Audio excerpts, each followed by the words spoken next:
Hi ಎಲ್ಲರಿಗೂ ನಮಸ್ಕಾರ. ನೀವು ನೋಡ್ತಾ ಇರೋದು MP ಟಾಕೀಸ್ ಕನ್ನಡ ಚಾನೆಲ್.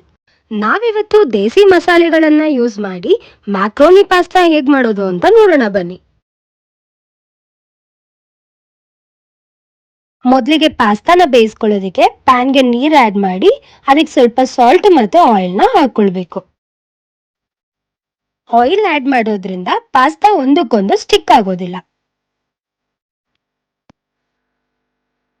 ನೀರ್ ಚೆನ್ನಾಗಿ ಬಾಯ್ಲ್ ಆದ್ಮೇಲೆ ಅದಕ್ಕೆ ಪಾಸ್ತಾನ ಆಡ್ ಮಾಡ್ಕೋಬೇಕು.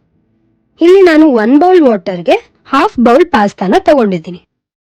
ಈಗ ಒಂದ್ಸಲಿ ಸ್ಟಿರ್ ಮಾಡಿ ಲಿಡ್ನ ಕ್ಲೋಸ್ ಮಾಡಿ ಇಡಬೇಕು.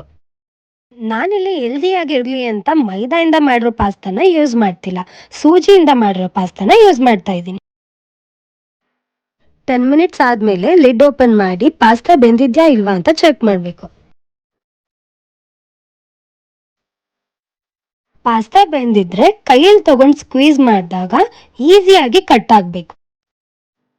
ಈಗ ಫ್ಲೇಮ್ ಟರ್ನ್ ಆಫ್ ಮಾಡಿ ಪಾಸ್ತಾನ ಸ್ಟ್ರೈನ್ ಮಾಡ್ಕೋಬೇಕು. ಆಮೇಲೆ ಇಮಿಡಿಯೇಟ್ ಕೋಲ್ಡ್ ವಾಟರ್ ಆಡ್ ಮಾಡಿ ಸ್ಟ್ರೈನ್ ಮಾಡ್ಕೋಬೇಕು. ನಾನಿಲ್ಲಿ ಪಾಸ್ತಾ ಬೇಯಿಸಿದ ನೀರನ್ನ ಸ್ವಲ್ಪ ತೆಗೆದಿಟ್ಕೊಂಡಿದ್ದೀನಿ. ಪ್ಯಾನ್ ಚೆನ್ನಾಗಿ ಕಾದ್ಮೇಲೆ ಅದಕ್ಕೆ ಆಯಿಲ್ ಆಡ್ ಮಾಡಿ ಸಣ್ಣದಾಗಿ ಹಚ್ಕೊಂಡಿರೋ ಅಂತ 2 ಮೆಣಸಿನ್ಕಾಯಿ ಜೊತೆಗೆ ಹಾಫ್ ಸ್ಪೂನ್ ಜಿಂಜರ್ ಗಾರ್ಲಿಕ್ ಪೇಸ್ಟ್ನ ಆಡ್ ಮಾಡ್ಕೊತಿದ್ದೀನಿ.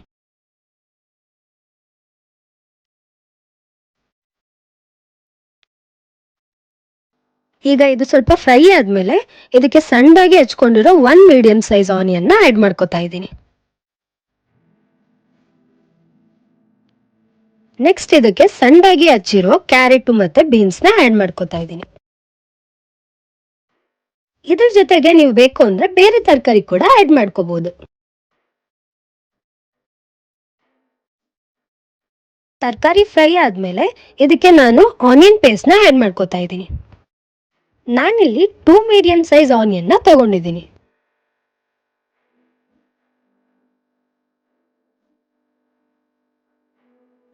ನೆಕ್ಸ್ಟ್ ಇದಕ್ಕೆ ಟೊಮೆಟೊ ಪ್ಯೂರಿನ ಆಡ್ ಮಾಡ್ಕೊತಾ ಇದ್ದೀನಿ. ಸೊ ಇಲ್ಲೂ ಕೂಡ 2 ಮೀಡಿಯಂ ಸೈಜ್ ಟೊಮೆಟೊನ ತಗೊಂಡಿದ್ದೀನಿ.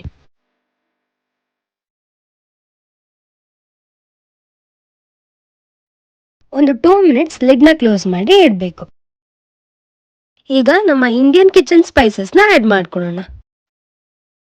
ನಾನಿಲ್ಲಿ 1 ಸ್ಪೂನ್ ಧನಿಯಾ ಪುಡಿ, 1 ಸ್ಪೂನ್ ಅಚ್ಕಾರದ ಪುಡಿ, ಟೇಬಲ್ ಸ್ಪೂನ್ ಅರಿಶಿನ ಪುಡಿನ ಆಡ್ ಮಾಡ್ಕೊತಾ ಇದ್ದೀನಿ. ಸೊ ಈಗ ಈ ಎಲ್ಲ ಮಸಾಲೆನೂ ನೀಟಾಗಿ ಸಾರ್ಟ್ ಮಾಡ್ಕೋಬೇಕು.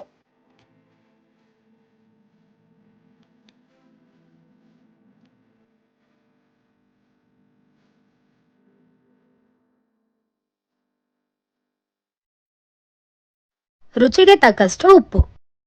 ಸಾಲ್ಟ್ನ ನೋಡ್ಕೊಂಡು ಹಾಕೋಬೇಕು, ಯಾಕಂದ್ರೆ ನಾವು ಪಾಸ್ತಾ ಬೇಯಿಸುವಾಗ ಕೂಡ ಸ್ವಲ್ಪ ಹಾಕೊಂಡಿರ್ತೀವಿ.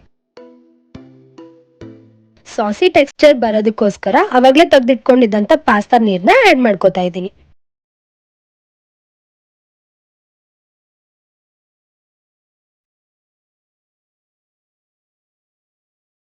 ನಾನಿಲ್ಲಿ ಯೂಸ್ ಮಾಡಿರೋ ದೇಸಿ ಮಸಾಲೆಗೆ ಸ್ವಲ್ಪ ಟ್ಯಾಂಗಿ ಟ್ವಿಸ್ಟ್ ಇರಲಿ ಅಂತ 2 ಸ್ಪೂನ್ ಟೊಮೆಟೊ ಸಾಸ್ನ ಆಡ್ ಮಾಡ್ಕೊಂಡಿದ್ದೀನಿ.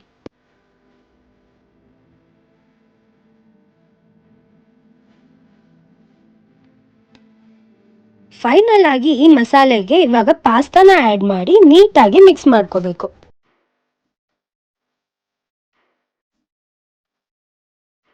ಸ್ಟರ್ ಮಾಡುವಾಗ ಸ್ವಲ್ಪ ಕೇರ್ಫುಲ್ ಆಗಿ ಮಾಡಬೇಕು, ಇಲ್ಲ ಅಂದ್ರೆ ಪಾಸ್ತಾ ಬ್ರೇಕ್ ಆಗೋ ಚಾನ್ಸಸ್ ಇರುತ್ತೆ. ನೀವು ಇದನ್ನ ಮಾರ್ನಿಂಗ್ ಬ್ರೇಕ್ಫಾಸ್ಟ್ ಅಥವಾ ಈವ್ನಿಂಗ್ ಸ್ನ್ಯಾಕ್ಸ್ ಆಗಿ ಮಾಡ್ಕೋಬಹುದು. ಮಕ್ಳಿಗಂತೂ ತುಂಬಾನೇ ಇಷ್ಟ ಆಗುತ್ತೆ.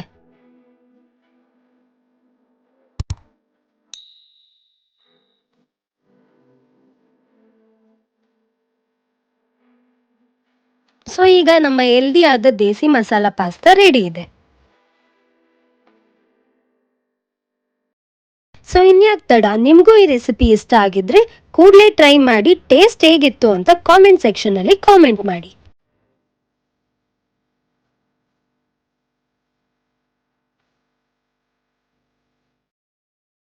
ನಿಮಗೆ ಈ ವಿಡಿಯೋ ಇಷ್ಟ ಆಗಿದ್ದಲ್ಲಿ ಲೈಕ್ ಮಾಡಿ, ಶೇರ್ ಮಾಡಿ, ಸಬ್ಸ್ಕ್ರೈಬ್ ಮಾಡೋದನ್ನ ಮರಿಬೇಡಿ.